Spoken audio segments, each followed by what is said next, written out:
Halo Music Lover, apa kabar? Ketemu lagi sama gua Glenn dari Sinfonia Musik. Dan ini adalah Tin HiFi T2 DLC. Mungkin Music Lover ingat yang dulu tahun 2018 kita sempat review Tin T2. Nah sekarang versi terbarunya mereka T2 DLC. Kayak gimana bunyinya? Langsung kita bahas.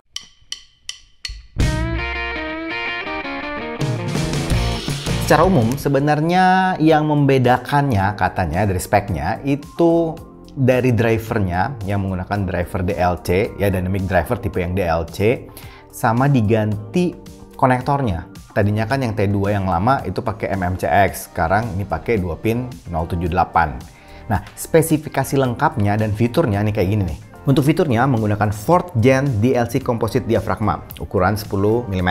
Ini driver dynamic yang teknologinya itu bakalan bikin lebih sedikit distorsinya, jadi lebih clean, lebih bersih. Menggunakan 5N 8 core silver plated untuk kabelnya.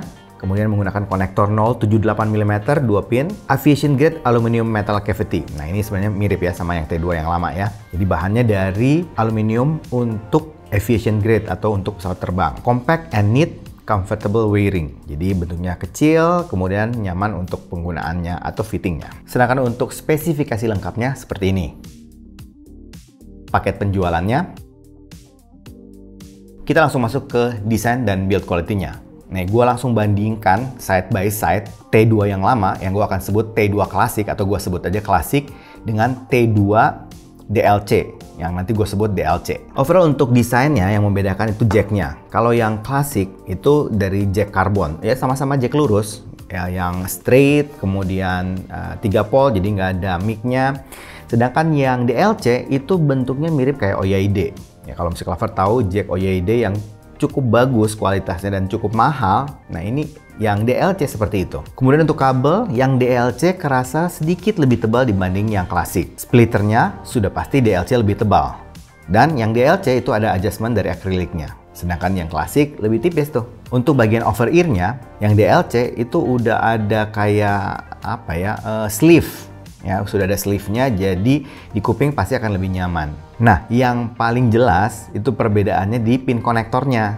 Kalau yang klasik pakai MMCX, sedangkan yang DLC itu pakai 2 pin 078 seperti ini. Sedangkan untuk housingnya, sebenarnya secara umum itu hampir mirip. Ya, bisa gue bilang memang arahnya sama bahkan ya. Cuman kalau kita ukur, ternyata yang DLC sedikit lebih kecil ya. Kemudian yang DLC itu faceplate-nya yang ini itu ada logo Tin HiFi-nya. Kemudian kalau kita buka filter di dalamnya, yang DLC itu bentuknya kayak grill. Sedangkan yang klasik itu kayak mesh atau kayak jaring. Tuh kan, beda kan? Sedangkan untuk tipsnya, secara umum untuk tips silikon itu yang DLC kerasa lebih lembut dan lebih nyaman dibanding yang tin yang klasik. Untuk bahan keseluruhan ya aviation grade dari aluminium alloy sama aja sebenarnya Music Lover. Cuman kalau Music Lover perhatikan dengan seksama, ternyata yang DLC itu kayak lebih terang warnanya. Sedangkan yang klasik sedikit lebih gelap. Tapi overall ya benar-benar rapih dan bagus banget menurut gue untuk bahannya. Overall Music Lover untuk desain sama terutama bahannya, gue bakalan kasih poin 7. Sekarang kita cobain fittingnya, ya kayak gimana. Sebenarnya bentuknya kan mirip banget dengan Tin T2 klasik nih. Dan memang iya, fittingnya juga sebenarnya mirip. Tapi buat gua, yang DLC ternyata lebih nyaman. Mungkin karena yang pertama ada over ear yang di sleeve. Kalau yang klasik kan nggak ada. Jadi itu yang di kuping gue jatuhnya lebih enak. Kemudian housingnya juga sedikit lebih kecil. Plus DLC lebih lembut gitu di kuping. Jadi memang efeknya jadinya lebih nyaman. Isolation dua-duanya gue pikir sama, ya bagus, isolationnya, ceilingnya juga oke.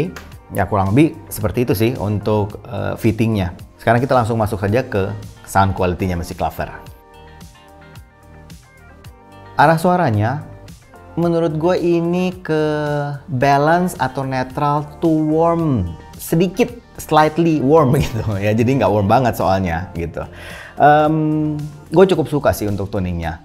Ini aman ya, tuning-tuning yang safety banget. Music Lover bisa lihat dari frekuensi respon yang diberikan dari pabrikannya. Bassnya bukan yang paling gede memang, jadi bukan bass yang anak bass head suka gitu ya. Tapi buat gue pribadi ini udah cukup tebal, cukup berbody lah. Dan gue rasa juga nggak keteteran gitu. Jadi termasuk cukup cepat. Jadi arahnya mungkin bass-bass yang balance aja gitu. Bukan yang terlalu over, tapi juga bukan yang tipis. Kalau anak-anak bass head, kayaknya perlu di eki sedikit lah bassnya. Jadi supaya lebih tebal, supaya lebih gede gitu. Nah untuk mid-nya nih. Untuk mid-nya, gue ngerasa memang agak mundur. Music Lover juga bisa lihat di frekuensi responnya ya. Tapi ternyata pas gue denger vokal itu termasuk cukup tebel loh. Cukup tebel, cukup clear, cukup detail. Dan ternyata cukup intimate. Plus bassnya kan nggak ganggu ke mid, jadi aman. Jadi bisa stand out bisa dibilang vokalnya walaupun positioningnya memang agak mundur. Dan gua rasa apa ya, nggak ada sibilance atau pedes atau peak di vokalnya gitu. Aman banget. Sedangkan untuk high-nya atau treble-nya ini tipikal yang halus, smooth, tapi masih cukup airy sama open lah. Gua rasa tuningnya ini bakalan cocok untuk semua genre. Jadi masih aman untuk semuanya. Lu mau pakai buat lagu-lagu kayak EDM masih dapet, ya. Mau lagu-lagu pop oke, classical, jazz masih oke sih. Gua rasa ini cukup safety lah untuk semua lagu-lagu, jadi all-rounder termasuknya. Dan kalau kita bandingkan dengan Tint T2 yang klasik, Tint T2 klasik rasa lebih analytical. Kalau yang T2 DLC ini rasanya lebih fun. Karena tuningnya seperti ini cukup balance di kuping gua dan cukup halus, gue pikir ini kayaknya bakalan cocok untuk kita pakai monitor panggung loh. Ini dari tuningnya gue tertarik mau gunakan ini kalau misalnya nanti gue manggung, misalnya gue kan suka nyanyi atau main biola gitu. Kayaknya sih gue mau cobain pakai ini. Karena gue pikir ini bakalan cocok sama tuning untuk kita live performance. Untuk teknis suaranya. Teknis suaranya untuk kelas 700 ribuan, detail sama clarity-nya oke, cukup. Micro detail masih gue bisa dengerin dengan cukup baik. Resolusinya juga oke. Bahkan mungkin gue rasa cukup bagus lah untuk resolusinya. Untuk soundstage, gue cukup suka. Karena positioning-nya sama pinpoint arah suaranya itu dapet. Ya cukup presisi di kuping gue. Sedangkan untuk 3D imaging-nya kerasa luas, cukup lega sih menurut gue. Separasi instrumen untuk kelasnya masih oke, cukup baik lah. Sedangkan untuk noise floor, termasuk bersih, clean, black background. Overall kalau kita bandingkan dengan T2 klasik itu memang rasanya jauh lebih bright dan analytical. Sedangkan T2 DLC ini lebih fun, kemudian lebih balance, lebih aman suaranya kayaknya. Dan lebih forgiving. Kesimpulannya Music Lover, kalau gue bandingkan dengan T2 klasik, DLC ini desainnya kerasa sedikit upgrade.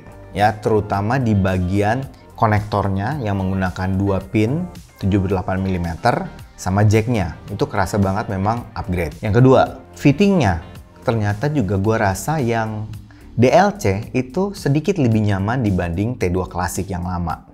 Ya mungkin karena ukuran yang lebih kecil, kemudian ada sleeve di over ear-nya, jadi kerasa lebih nyaman aja. Yang ketiga, suaranya memang lebih balance. Tapi kalau yang masalah suara itu gimana selera sih. Ada yang suka treble-nya lebih extend kayak T2 yang klasik. Atau mungkin ada juga yang suka dengan yang lebih balance seperti T2 DLC ini. Kalau gue pribadi, untuk dengerin audio sehari-hari, gue kayaknya lebih suka dengan T2 yang klasik. Tapi kalau mau gue pakai buat monitoring panggung, ataupun dengerin lagu-lagu yang all-rounder, rasanya T2 DLC mungkin bisa jadi lebih dipertimbangkan. Untuk harga 700.000, gue pikir ini masih bisa dipertimbangkan untuk dicoba Music Lover. Apalagi yang istimewa memang di build-nya. Tapi anyway, itu kan pendapat gue. Bagusnya Music Lover cobain sendiri, audisi sendiri, dan selalu percaya sama kuping sendiri. Oke? Kayaknya itu aja dari gue hari ini. Kalau suka dengan channel ini, like, comment, share, subscribe, dan ingat juga untuk nyalakan loncengnya. Oke, sampai ketemu lagi. Dadah!